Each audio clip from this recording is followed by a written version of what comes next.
The world is divided into 4 spheres, each sphere divided among continents and nations. Nations are divided by borders and interests. These interests divide the news. We examine the impact of these divisions on people and power. This is Imaginary Lines.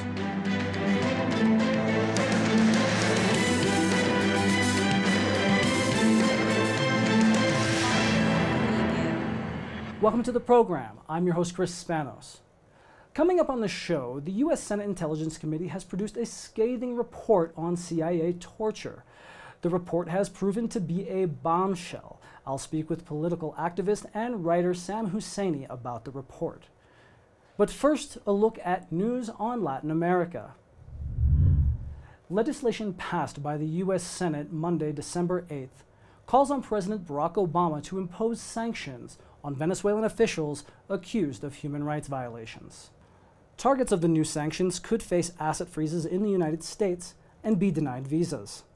The bill will now go before the House of Representatives before being put to President Obama for final approval. Journalist and political analyst ZC Dudka from the independent organization VenezuelaAnalysis.com slammed the bill as a gimmick. Dudka referred to the anti-government groups that rallied behind the call for Maduro to resign in February. No sanctions will be imposed on those anti-government groups, however, even though they led a deadly wave of violence in the South American country earlier this year. While claiming to be nonviolent, the anti-government protests almost entirely comprised of violent attacks, including torching buildings, attacking perceived leftists, and erecting street barricades. The violence left at least 40 people dead, most killed by clashes at barricades or by opposition violence. On Tuesday, December 9th, the U.S. Senate Intelligence Committee released its long-anticipated and scathing report on the secret CIA torture program.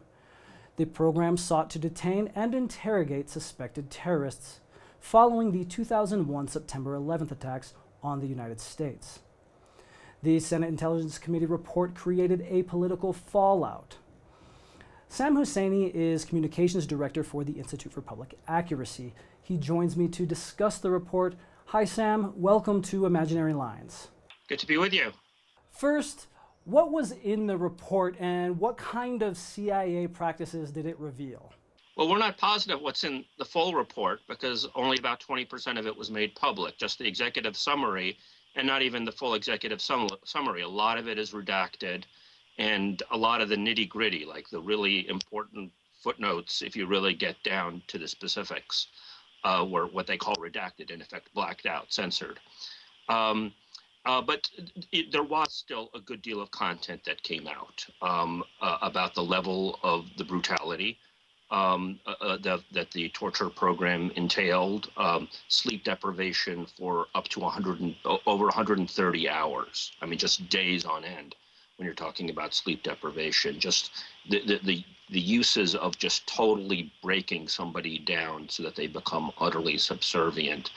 Rectal feeding has gotten some notoriety, but it went beyond that. Threats to family members of people, threats to rape people's mothers and in front of them, and so on. Just the part of, and another aspect of the report that was genuinely useful was breaking down the pattern of lies from the CIA over the last 15 years about the nature of the level of brutality and other aspects of the program. So on the plus side of this, I think it did flesh out those two areas that I think were genuinely important. Now, President Barack Obama has spoken out of both sides of his mouth on this. He has praised CIA employees who did torture people, at the same time condemned those torture techniques and saying that they betrayed American values. What do you make of the president's response? Very counterproductive. I mean, if he wanted to maintain that stance, then he sort of could by saying these were dedicated employees, but they followed orders that were illegal, and therefore we need to go after the people that gave the orders. He didn't do that. He has consistently, since the beginning of his administration, it's, to be honest, not a new thing. Whenever the subject of U.S. culpability has come up, says we need to look forward. We can't look backward, which I think is very hypocritical because, I mean, we are still engaging in illegal activities. What was the torture and rendition program has kind of morphed, both legally and otherwise, into the drone assassination program, which itself is quite arguably illegal. One criticism that's been made is that the CIA torture program didn't produce any useful information. But you've argued that, in fact, the program did produce valuable information. Can you explain your understanding of this? Yes, absolutely. I think it's kind of similarly, a somewhat counterproductive debate that we're having. The claim of the Bush administration is totally false in its specifics, and the report does debunk those notions, and that's useful. But the argument from Feinstein and McCain and others that torture didn't work isn't true if you really look at what torture was supposed to do. If you for example, let me give you a concrete example of Sheikh al-Libi. He's somebody who he was a non-Al-Qaeda Islamic extremist who the U.S. captured in Afghanistan right after they invaded Afghanistan. He was interrogated by the FBI. He told the FBI every useful thing that he had. Then he was transferred to the CIA. The CIA transferred him to Egypt. This is under the Mubarak dictatorship. And they tortured him into saying that Al-Qaeda and Iraq were working together. That piece of so-called information, that disinformation, that lie that he was tortured into saying, was used as part of the justification by Colin Powell at the United Nations and by other administration officials to justify the U.S. invasion of Iraq, saying we have to invade Iraq because they're working with Al-Qaeda and they have WMDs, and we gotta nip this in the bud. So that is an example of false but useful information.